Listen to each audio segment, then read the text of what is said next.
What's going on? What's going on, everybody? Just waiting for our guest. It's gonna be probably a few minutes before we get started. I see people are starting to come in. What's going on? Um, Type in the comments. Let me know. Let me know who's here. Legendary the poet. What up? Appreciate you tapping in. Appreciate it. Appreciate it. Today's going to be a really dope session. I'm excited to catch up with Scotty, man. Him and I haven't touched base for quite some time. So, I've been watching his success from a distance. So, looking forward to hearing about some of the details. Boof on the beat. What up? Jesse Loves 19. What's going on? Appreciate you guys. Got to hold tight for a few minutes. I think Scotty is just now trying to join. G Life Beats. What up? If you guys didn't know, we dropped another episode of our podcast this morning. Our podcast drops every Monday. We record it every Thursday, drop it every Monday. We've been going strong, I think, for like 116 straight weeks, no weeks off. So we had a cool discussion last week about tags in your beats. We talked about Kendrick's situation, whether or not he'll go independent.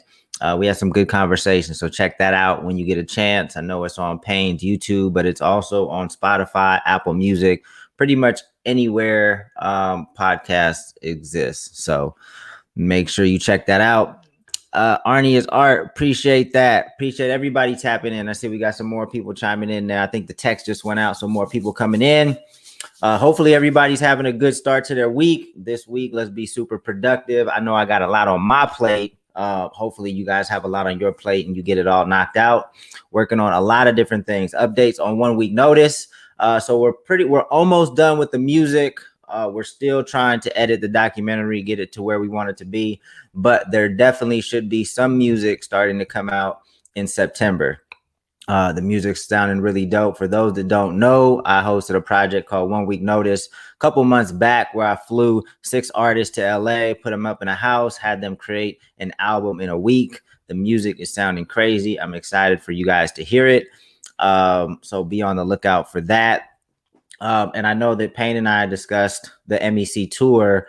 I think probably March, April of next year. So it's going to be a little while, but we discussed getting back on the road, hitting a few cities. I'm not sure what cities just yet, but we definitely plan to pick up the MEC tour again. And it's probably going to be, I would imagine it's going to be West Coast cities or Midwest cities, but we'll see. All right, let me send a text to Scotty and see where he is. 1 second.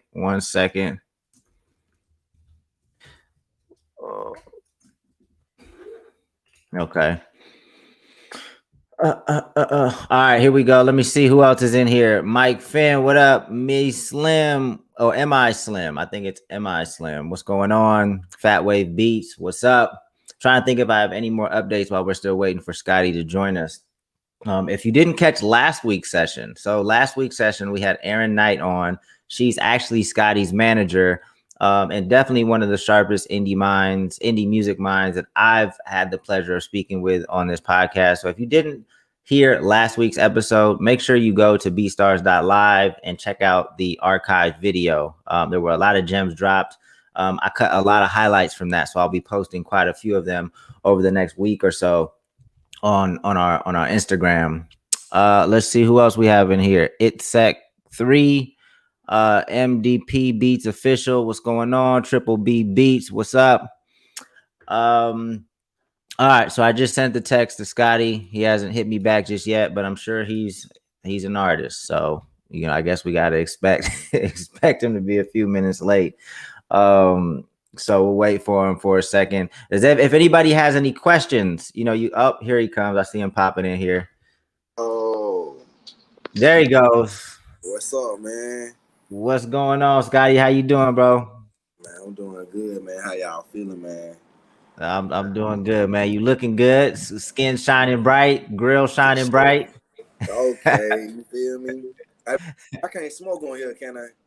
You can do whatever you want on here. All right. You can. You roll my joint. Can you see me? Am I good? Yeah, I can see you. Are you in LA right now? Or are you back in Atlanta?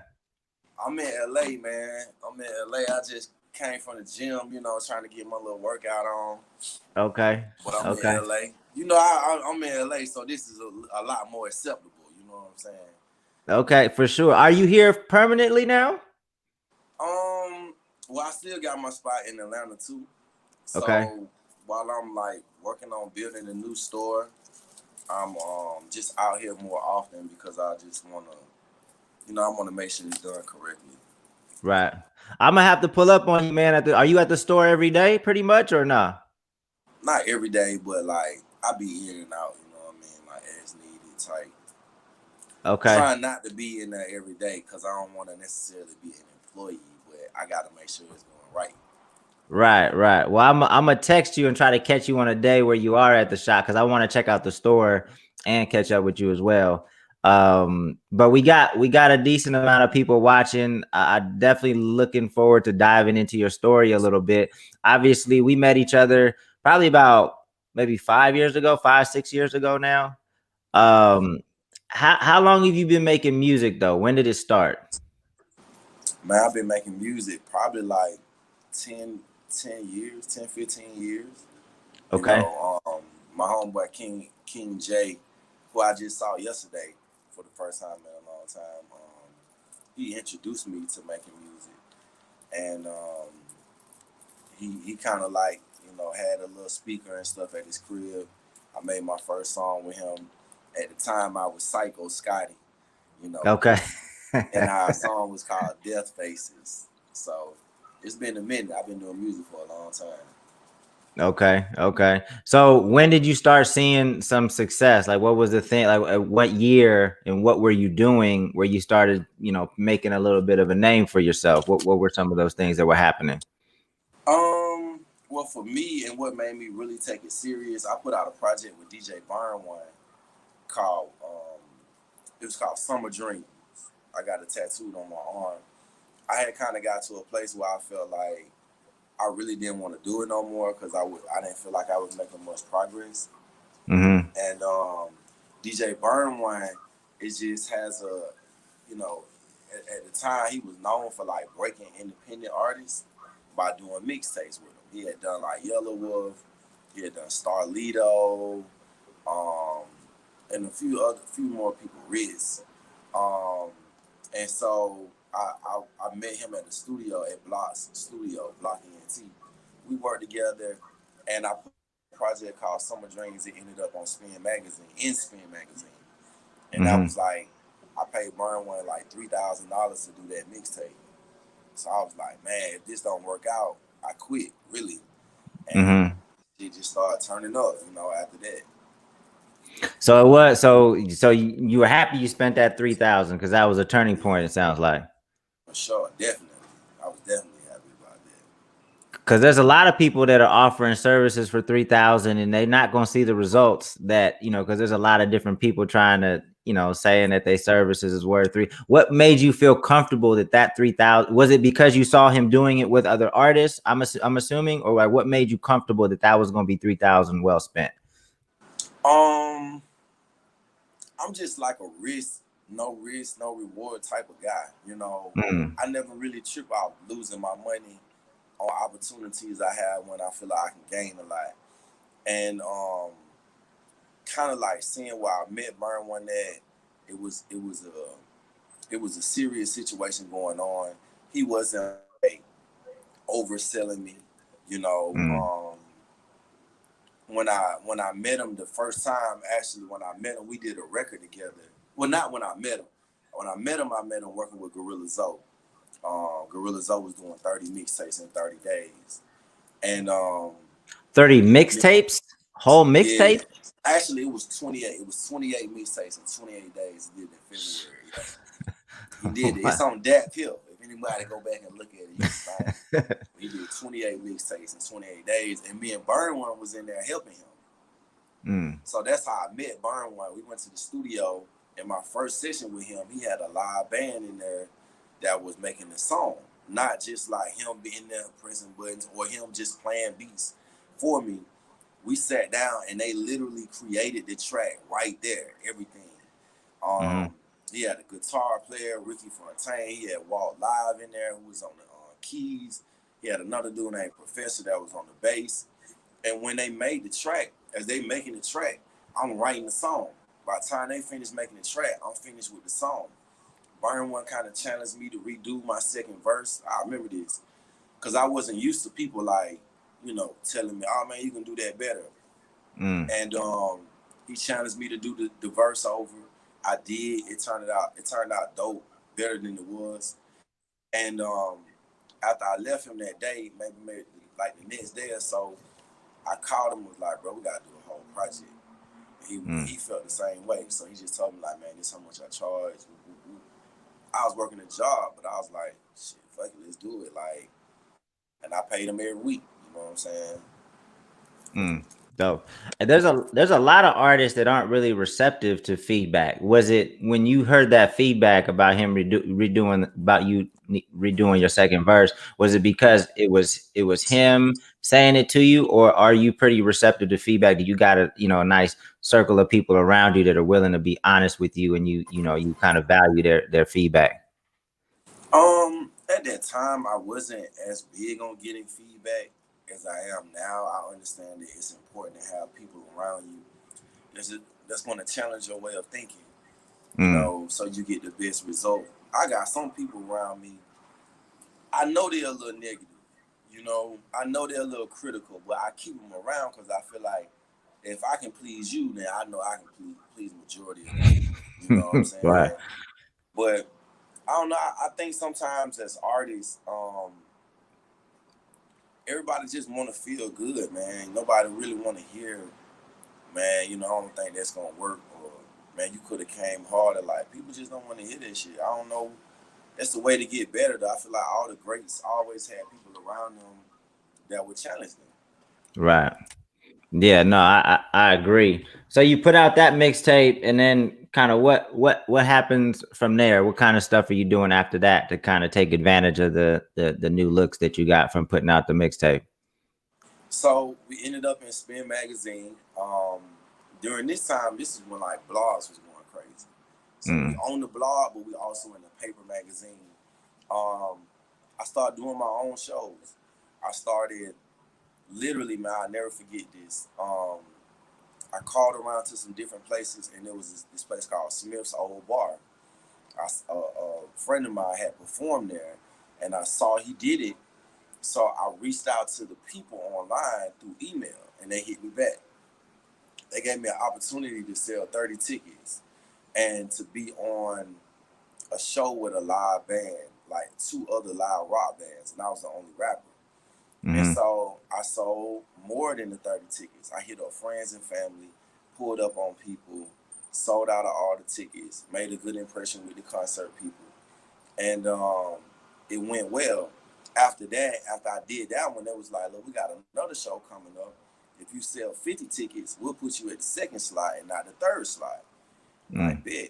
So I sold like 70 tickets and then pressed them again. And then the next time they said, hey man, look, you're doing such a great job. We'll give you the whole concert if you can sell 100 tickets. Mm. I'll say, okay, cool. That time, though, I got a little smarter. I put two other artists on the bill with me. I required them to sell 25 tickets each. And then I sold 50 myself.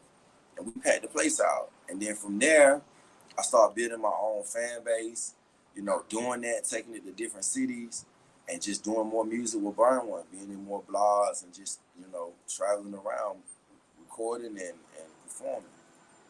That's super dope. Because that feels like, from the outside looking in, a big part of your success has been, doing good business and, your relationships with people. It seems like everybody speaks highly of you that knows you. And it seems like you have a lot of great relationships. Like, was that something that you just knew growing up? Is like relationships were going to be important? Like, how did you just develop such a great network and such a good business acumen, just treating people right and doing good business? I mean, it sounds like it's common sense, but a lot of people miss this piece. But like, you know how do you Man, look at networking and growing your network? um, you know, it's something that I really don't think about much because it is like a way of life for me. You know, Mm, even when it's not business, I just always want to treat people nice. You know, mm, just be a good person. Like I don't know, I feel like it is common sense, but um, when I'm working in business specifically, I always want to like just have value, add value to any relationship. You know, um, I remember understanding earlier on in the game, like when you have value, it's easier to move. You know, like mm, a lot of people want to sit around and ask people to do things without creating value within themselves first. You know, mm-hmm. and when you focus on yourself, you know, it draws people to you versus you focusing on drawing people to you. You know what I'm saying? Like I Greg, do you know who DJ Greg Street is? I don't. All right, so Greg Street is like a popular DJ in Atlanta. He's been around for years. I used to Okay. follow this man to his like live remote. You know when like they on the radio. Oh, we here right now. Pull up right now. I would Yep. listen to the radio and go wherever he was at. You know, Yeah. I would ask him to put me on and man, help me out, man. Play this song, man. Woo, woo. And then after a while, I stopped doing it. I was like, man, I'm gonna focus on myself, man. This shit don't work. You know, just chasing him. And it wasn't long when I started working with Burn One and doing my own concerts. He hit me up and was like, yo, man, like, I'm doing a concert. Can you come? I need you to sell 50 tickets. And I did, and I killed it. You know, I sold the most tickets at the event. But it was a clear lesson for me that how instead of me chasing him, when I started focusing on me, it's like he almost started chasing me, you know, because I have value. Right. Right. Yeah, the ticket game is tricky because I know a lot of artists, like, a lot of artists when asked to sell tickets, um, they're looking like at the tickets, but they're not really looking at like the value of the relationship of either the venue owner or the promoter. So if you see value, because some artists get mad if they have to sell tickets, or they'll start Right, counting pockets, or they'll start counting like, okay, I have 50 tickets. If I sell 100 of them, that's $500. How come I'm not getting paid to be on the show? And are sometimes those thoughts make sense, but sometimes you're not thinking about the value of the relationship, um as well, that you have to include in this calculation as you're trying to figure out whether or not you should sell these tickets, because sometimes you can sell tickets on your own and create your own show, right? Was that right. something that you Yeah, of ever did, course. like? Yeah, I mean, like when I was doing it at first, doing it the way that I was doing my own. After I worked with that one place, I started doing shows all around, touring, you know, using the same concept really, but doing it at other spots, you know. So I would pull up in Dallas and use the same concept. You gotta sell tickets because it's like when you sell tickets, you put yourself in a position where you can create and control your own destiny. You know, Right. like even being in Atlanta, man, you know, it's the home of rap. You know, so I'm competing with people that's sometimes was doing bigger shit than I was. But I made myself valuable because it would be people on the radio that I knew had a bigger song than I did, but they couldn't do a concert. You know what I'm saying? Or Right. if they did, people wouldn't pull up. You know what I mean? People wouldn't show up. So that's how I use the ticket game to my advantage because I'm like, if somebody come in town, if there's a hotter artist, anything, like even just to get my own music out, at the drop of a hat, I could do a concert. I got 300 to 500 people gonna pull up, and that just came from over time, over years. Literally, man, I was just thinking about this the other day because I still do it. Texting people, my friends, keeping people communicated. Like that's the work people don't want to Right. do. Driving, pulling up on people when they want a ticket. You know, posting that. You gotta treat it like a business. You know, Mm-hmm. that's how you get more people wanting to buy tickets from you. Right. And why do you feel, was it your sales ability? Was it they were just fans of the music? They were just fans of you? Why do you feel like you were so successful selling tickets? I'm good at marketing. I love to do marketing. Um, I think part of it is I feel like I just care. You know Mm, what I'm saying? Like I genuinely care about how what I'm doing is perceived and if it's people in the building or not. Because I'm not leaving it up to chance if people are going to show up. I know if I right, need 100 people in the building, I'm going to hit up personally 200 to 300 people. Because I'm not banking on everybody. You know what I'm saying? I'm getting my nose out. You know, like the old concept, like you got to go through X amount of no's to get to a yes. I right, use that concept in today's market. So I'm like, let me get my nose out of the way. I'm gonna get a yes on the way. I don't care who tell me no. I gotta get the word out enough, and then I'm gonna get. All I need is a certain amount to say yes. I'm cool with it. right. Yeah, nah, and just from my perspective, after meeting you the first time, like you just have such a positive energy. Like, you can't not like Scotty. Like you may not like his music, but you can't not like you as a person. You know what I'm saying? Like you Right. just have good energy about how you move. So when did the grills business start? Like when and what made you get into it in the first place? The grills business. Okay, so man, I've been wearing grills all my life from Atlanta, obviously. Um, I had grills in high school, everything. Um, I was recording at the studio called Green Room in Atlanta, one of my homeboys, Peasy. And he kept telling me about this dude who had a grill shop. He wanted me to check it out. And I'm like, man, come on, bro. Like, I'm cool. Like, I'm doing music. It's going good. Like, I'm like, man, I don't want to even do that. Kept hounding me about it, kept hounding me about it. Finally, one day, I was like, all right, fuck it. I'll go with you. And I went to go check out this spot. And this guy's in there. And it was interesting. You know what I'm saying? It was interesting. Um, he showed me around. I'm like, okay, cool, man. This is dope. And then after that, I went to the strip club to go meet my homeboy and get some food. And I met this dude, man. Well, I didn't. It wasn't that I didn't know him, but I met him. He used to be on my promo team for my music. We haven't seen each other in a long time, and he told me he had just lost his job as a dental assistant, and he wanted to do grills.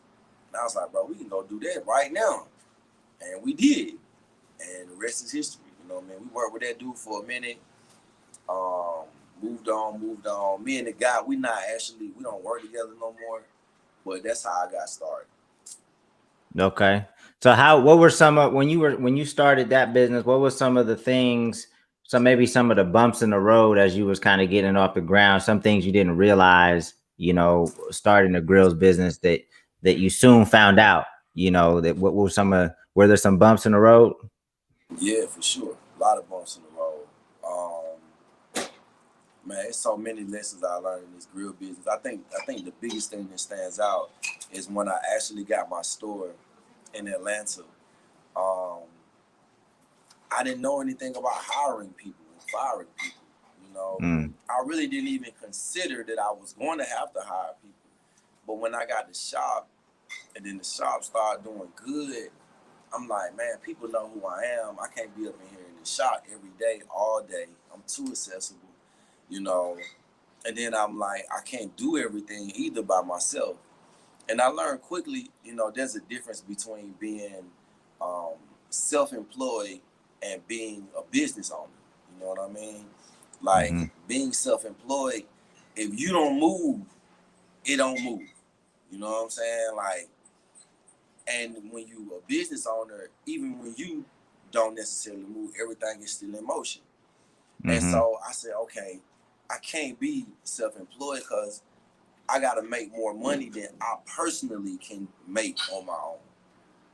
And so right, that's how I started hiring people and just literally like everything I do, man, I just step by step taught myself, made mistakes, lost employees, didn't pay enough at first, didn't really have the correct pay structure, just talk it through with people. What would work? Why would they be upset? What made them not want to work there no more? And then I just improve every time to, get the staff where they happy. Right. Yeah, it's tough to find good help. So when you start needing to hire people, like it's and when you Man, it's find another level. when you Whole nother level. and when you do find good people, try your hardest to keep them because Yeah, they are crucial to whatever business that you have. right. Um, so how do you feel the music complemented the grills business, and now the grills business I think complements the music as well? Like how do you see it? How did you see it playing kind of hand in hand, or one marketing for the other? Like how do you feel? I feel like they complement each other. Um, Again, it wasn't necessarily like by design that happened.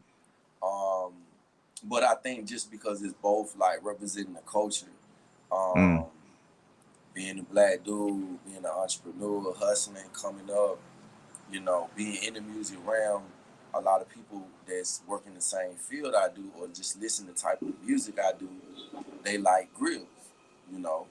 And so my job has been to try to get people who may not listen to my music or who not necessarily in the music culture to like grills and do that. And that's, like doing the grills for like the Issa Rays and the Jesse Williams. That's where that come in at.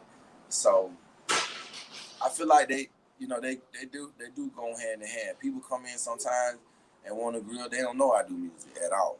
I meet people in the hmm. street and they don't know nothing about it. And then I meet people who like the music and they just want to get a grill because they like the music. They just want to support. Right. So I saw that you did a grill for Issa Rae. How did that come Right, about? Did she reach out to you on IG or what? And then you went to her wedding, right? Like over in Europe. So how did that start? How did that communication start? man. So it's been dope being at the LA store. The LA store is on Melrose and Fairfax. Mm. It's on the corner, crossing Fairfax High. And so we And for get a and for lot of people that don't know, that's pretty prime real estate for having a store in LA if you own, Fairfax and Melrose. right, right. So like people walk in, man. Tory Lanez walked in. Issa, when I asked Issa what made her come in, she said she had been seeing the shop for a while and been passing by. And that particular day, she decided she was just gonna stop and come in. Mm. But being at that particular location, man, I feel like it's so dope.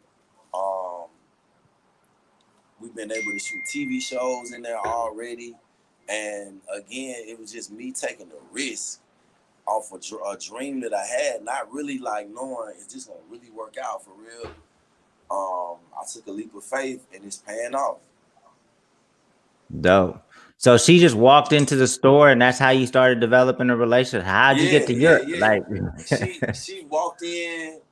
At first, nobody knew who she was. Feel me? mm, Um, she had on her face mask. She had on glasses. I want to say she might even had a hood on. And she's in sitting down, and my partner, um, he was doing her mold, one of the employees there, and I was listening to some music from Tory Lanez because we had did Tory Lanez grill. We was expecting him to come, just kind of getting mm, in the vibe, the Tory Lanez vibe, and my guy, he changed the music. So I'm like, man, who changed my music? I go out here. And he said, oh man, I let my customer change the music so she can hear her favorite song. Now this don't normally happen. You know what I'm saying? This is just one mm. random day this happened. Right.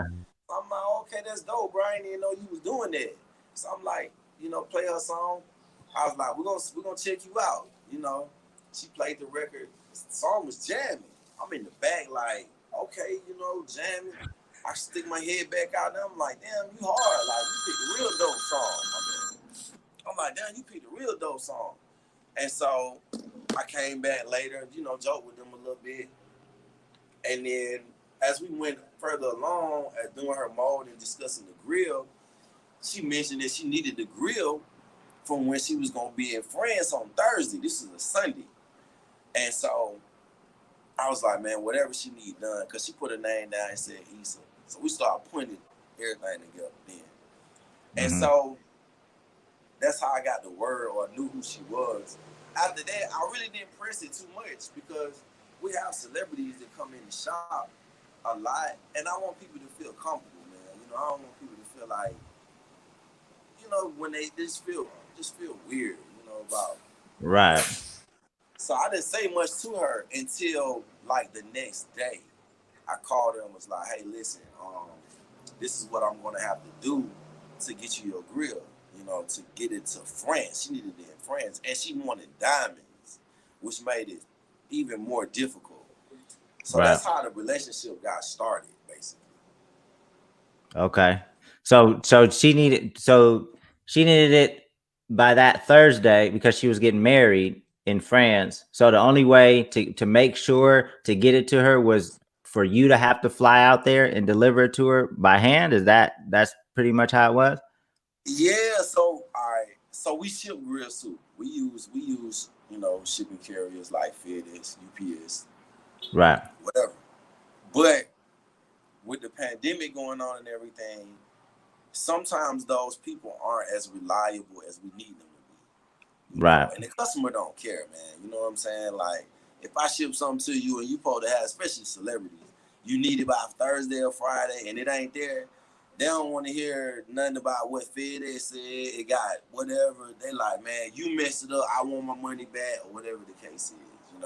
Right. And so in her case, I'm like, man, it's Sunday, it's afternoon. She needs it in France by Thursday. In my mind, I'm just already thinking, France gonna take 2 to 3 days, maybe Mm-hmm. more, to get it to her. I'm like, that means we gotta finish the grill literally by tomorrow and ship it out. But I had to go to Atlanta to finish the grill because I'm building everything up in LA. Most of my work I do in Atlanta. So I'm Mm-hmm. like, fuck, I can't ship the grill to Atlanta either because that's gonna eat up a day as well. So Right. literally, I just got on the plane and just flew out to Atlanta, started working on it immediately. Um, I finished everything up. I want to say it was either Monday or Tuesday. But again, in my mind, I'm like, man, this is Issa Rae. This is a big opportunity. The last thing I want to do is for this lady not to get her grill on time. Because I felt like if she did get it on time, it would just be huge in terms of like being able to deliver that for her, you know? Right. And so when I finished it, I was like, man, if I'm gonna put my trust in anybody getting it there on time, it's gonna be me. Right. I'm gonna hand Right. deliver this motherfucker. It's gonna get there. I know for sure what days I'm gonna land, the times, everything. So we started mapping it out, and it just made more sense. So I went out there myself and delivered it. Yeah, I mean, I think it's a great story, but I think the moral of it is, and for what people could take away, is just the customer service aspect of any business is crucial. Whether it's Issa Rae or whether it's somebody that doesn't have such a high profile, you want repeat customers and you want customers to speak highly of your business so that you can get that word of mouth. It just so happened in this situation, Issa Rae is a huge star, and you definitely got, I saw it online. You got a chance to basically create a story that now is super big, and that I'm sure has led to more publicity, more sales. Have you seen anything directly come from like sharing that story? Like if other people come in and mention that, and that's for a fact, like it came from that. For sure. Man, I get so much business. We was in People Magazine or are in People Magazine because of that. Um, I've been on a couple TV networks already from that, like 3 different TV networks. It's coming Mm, out soon. Um, it's just been a lot of customers, a lot of her friends, people come in and hit up and just be like, they found out about us because of that, and it's dope, man. Because I didn't ask her to do that. I didn't expect her to do anything, but just like it and maybe tell her circle of friends that she liked.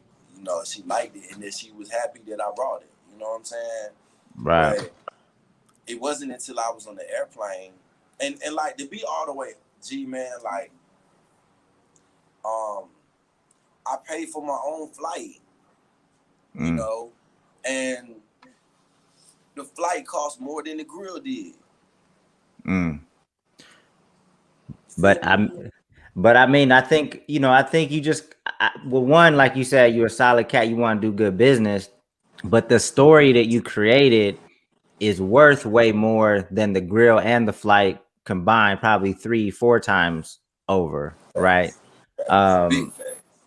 so that I think that's super dope, and I'm sure that the business is going to continue just from that, and you getting the press from that, especially being in LA and having a store on Melrose. Um, Mhm. so how do you look at music now? So now that you built up a name for yourself with music, then you started a successful business. So now I'm sure you don't rely on the music as much, to pay your bills since you have a business. How do you treat the music, or what's your approach to the music? And I'm sure you still love to do it, but like there's probably less pressure to make it, you know what I'm saying? So how, Yeah, how I think that I would joke around before about this, but I feel like musically I'm bigger than I ever been as well, and then I'm further along in my career. But I feel like I haven't had this much notoriety music, wise as well. The project I just dropped hit 1 million streams on Spotify alone. I've been getting like 1 million views on each music video that's been coming out. So the grill's definitely, is helping all that. I think that I always used to feel like when people didn't necessarily care as much about their music, it always blew up. It seemed like to me. You know what I'm saying? Like you watch like you watch like dope boys who just don't give a fuck if this shit blow up or not. They just having fun, or just right, kids who just having fun. So now it put me in a position where I'm not doing the music because it's like dire need. Oh my God, I'm stressing. I'm doing it for fun again. You know what I'm mm, saying? This ain't to feed my kids. This, man, I like to do music because I'm having fun, and I think it's helping me to make better music. right. Yeah, I mean, I think we've seen a lot of examples of this too. Like Burner, for example. Burner's become like the marijuana king. You know what I'm saying? So he makes a shitload of money, through cannabis. That his music still does well too, but I'm sure there's less. Like you said, it's just more fun. He just does it because he loves the music. And I think that's a great place to be with it. If you have a business, especially a business that complements the music, Right. and then the music complements the business. Do you enjoy the business? Do you enjoy the grills business? Is it something you enjoy, or you feel like I just saw an opportunity and I capitalized on it? Nah, I enjoy it, man.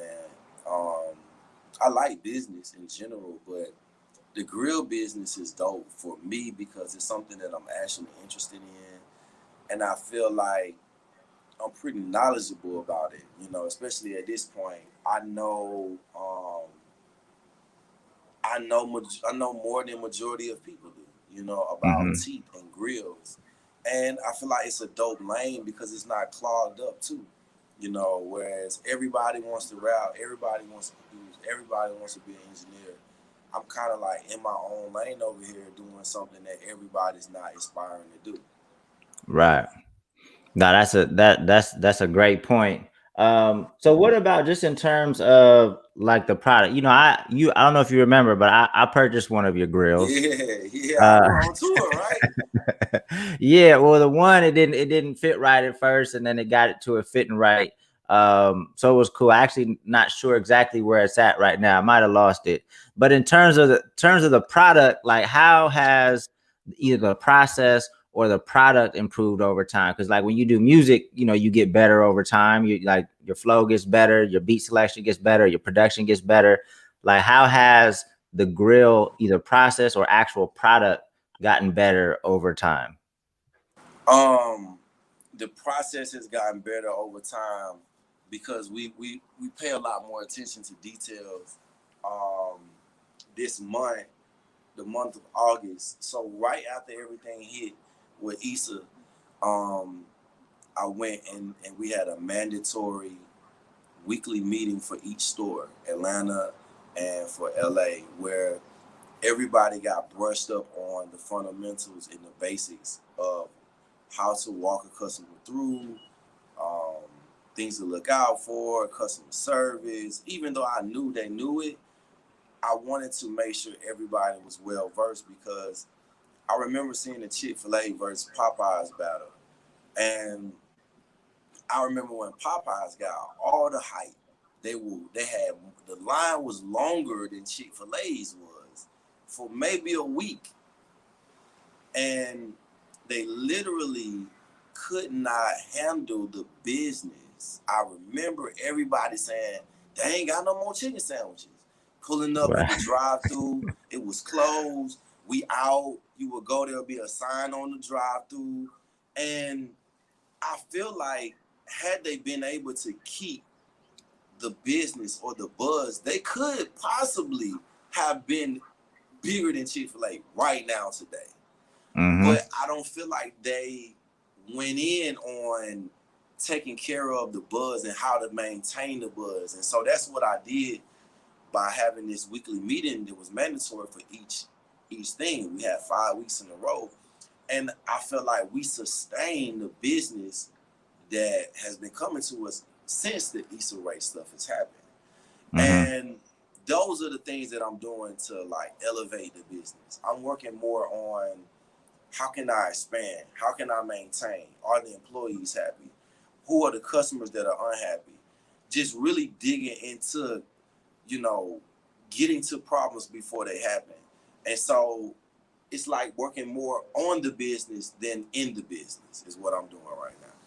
Dope. Nah, I mean that's that's something that I think a lot of businesses where they fail at. I mean, it's hard to create demand, but you definitely don't want to create more demand than you can handle because then you're gonna start to get a lot of complaints, or a rival is gonna see, hey, they can't handle the business, but we can. Let's step up our promotion and try to steal these customers that would have went to your business, right? So That's I real. think that's a great lesson learned just in business in general.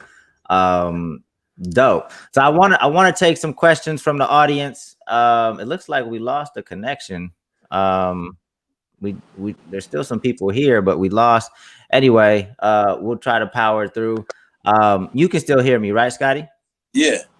Okay, dope. So I wanna allow the people in the audience to ask some questions. If you have some questions for Scotty, whether it's about the music, or we're back now, it jumped back up. Okay, whether it's about the music or the business side, I think both sides are fair game for questions. So if you no matter if you're on Facebook, YouTube, Periscope, or Twitch, if you post your questions in the comments, we should be able to see them, and then I will ask a few to Scotty for until some start coming up. What's next for you music? I know you just dropped a project, but do you even, so is that you just gonna continue to promote this project throughout the rest of the year, or do you got some new stuff coming out before the year's up?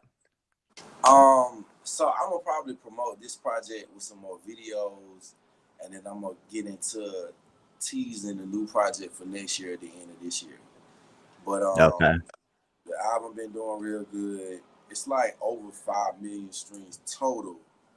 You know, excuse me. If you add everything up, YouTube, Apple Music, Spotify, whatever. Dope. So yeah, I'm gonna get into doing that. Dope. Somebody on here said, where you get your beats from? How can people send you beats? How can people send you, I'm sure you have like producers that you typically work with now, but do you work with new producers? Yeah, I do, man. You can send me beats at bookingscottyatl@gmail.com. One thing I ask, man, if you're gonna send me beats, man, send me your best 2-3 beats. Don't send me 200 beats, man, because it's like a dead headlights. Give me the best 2 or 3, and if I like it, I'm gonna be back for some more. But I can only do one song at a time. So just send me two Uh, or three. all right, so just 2 or 3. And he said booking Scotty ATL at gmail.com. Yeah. All right, I'm gonna put that in the chat since you gave it to him. I mean, your inbox about to be flooded with beats in a second. That's cool. That's cool. Somebody also asked, how did you connect with Jet Life? Oh man, the homie Currency heard me do Cloud9 a few years ago. I think it was on BET or MTV Jams at the time. And he just heard the record and sent me a message and was like, bro, you jamming, you know what I'm saying? I'm fucking with the record, woo, woo, woo. And he ended up doing a remix to that song that he liked. And we just chopped it up, supported each other, pulled up on him, and we just became friends, you know. So we've been rocking ever since. I think me and Currency might got like 6 or 7 songs out or something like that. Maybe more. Maybe dope. Super dope. Somebody, Class E Beat says, what's your favorite studio in the A? My favorite studio in the A is Stank On You. Okay. I love that spot. That's where Outkast record at, or Big Boy, you know, for those who don't know. And they mentioned Stank On You. That was one of the name of one of their albums. Wow. Okay. So we got Jip asked, what's your biggest insight on marketing as an independent artist? What would you say is most important when it comes to marketing? What's my biggest insight? Yeah, well, yeah, just what do you feel like is most important for artists to know or to do when it comes to marketing their music? I think the most important thing to do is just understand whose attention you're trying to get.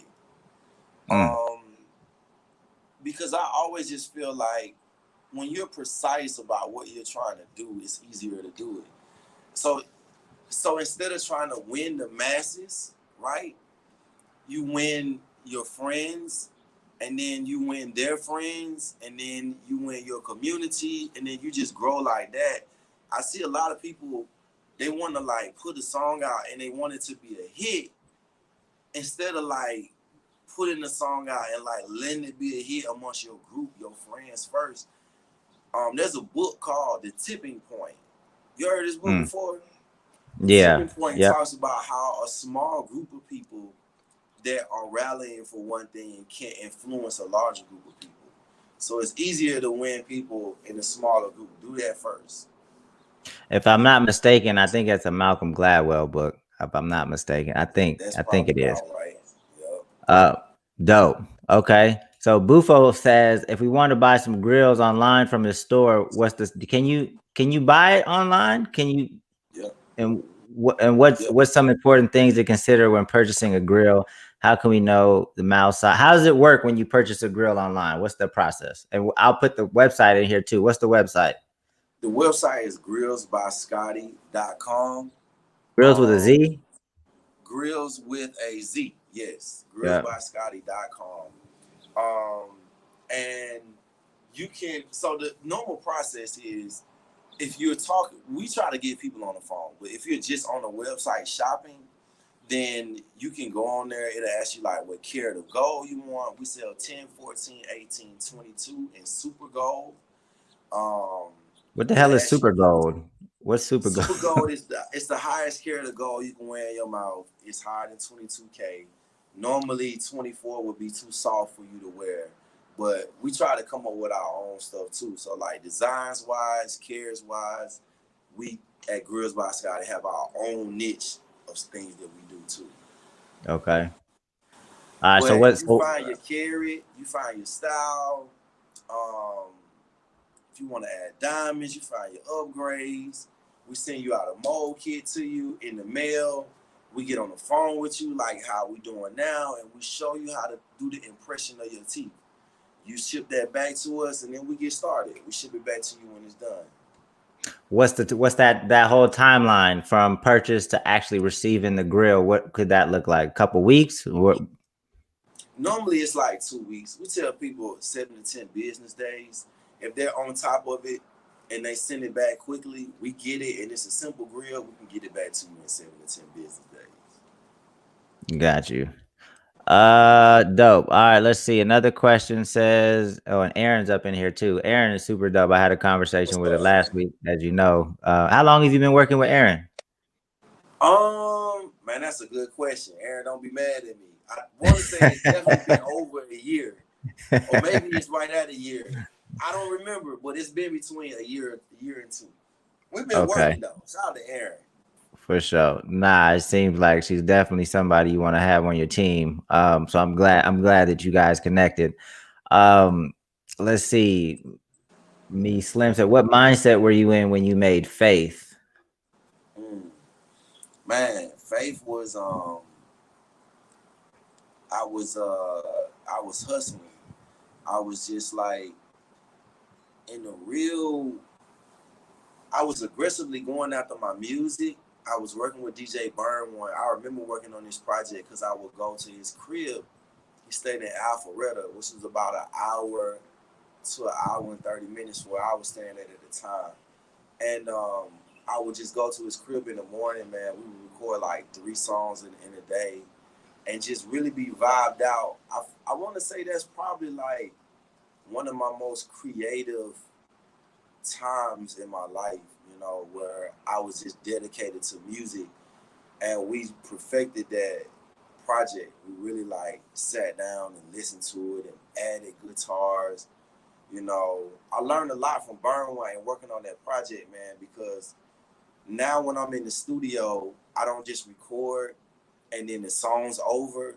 I record and then like let's go back and let's see what we can add, you know. And I feel like people have kind of lost that in the game.